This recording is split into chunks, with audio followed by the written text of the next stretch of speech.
Павел Лейбович Гарфункель родился в Ленинграде. После окончания 10 класса был призван в ряды Красной армии. В июле 1941 года он курсант Ленинградского артиллерийского училища.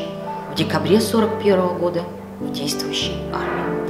Сын Павла Гарфункеля вспоминал: отец был назначен сначала командиром взвода, затем батареи, 4 орудия, 20 бойцов и еще кони перевозить орудия. Это была 286-я стрелковая дивизия Ленинградского фронта, основной задачей которого была защита Ленинграда. Отец всю жизнь гордился, что защищал свой родной и любимый город, свою семью.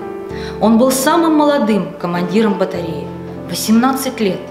Период был тяжелый, немцы наступали, голод, холод, болотистая местность вокруг Ленинграда, кони застревают, не могут перетаскивать орудия. А ему надо не просто воевать, а еще и командовать людьми, отвечать за них, по крайней мере, перед собой. В 1942 году Павел Гарфункель был награжден медалью за оборону Ленинграда. Во время блокады в Ленинграде умер его отец. Мать и младший брат были эвакуированы в Саратовскую область, и Павел отправлял туда деньги по своему аттестату. В ходе наступления советских войск под Ленинградом в 1944 году Гарфункель был ранен в 4-й раз. В результате была ампутирована нога. После комиссования из армии он возвращается в Ленинград, но сталкивается с очень тяжелыми условиями. Квартира, в которой проживала семья, была занята чужими людьми. И он пишет заявление в исполком Ленинградского городского совета.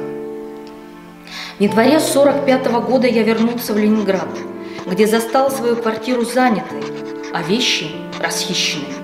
Я имею только то, в чем вернулся из армии. Но, несмотря на трудности, надо было жить дальше. В 1945 году Павел поступает на философский факультет Ленинградского государственного университета. В то же время был получен новый комсомольский билет. Заканчивает и университет, и аспирантуру, и в 1953 году получает назначение от Министерства просвещения РСФСР в Удмуртский государственный педагогический институт. Приезжает в Ижевск вместе со своей женой. В 1972 году пединститут был преобразован в университет, и Павел Лейбович Гарфункель выступает инициатором создания кафедры психологии, которую впоследствии и возглавил. Ученый известен как создатель психофизиологической лаборатории, которая была призвана одной из лучших в России. Предметы были переданы в Национальный музей в 2009 году Анной Михайловной Гарфункель, супругой Павла Лейбовича, и познакомили нас с судьбой одного из защитников Ленинграда.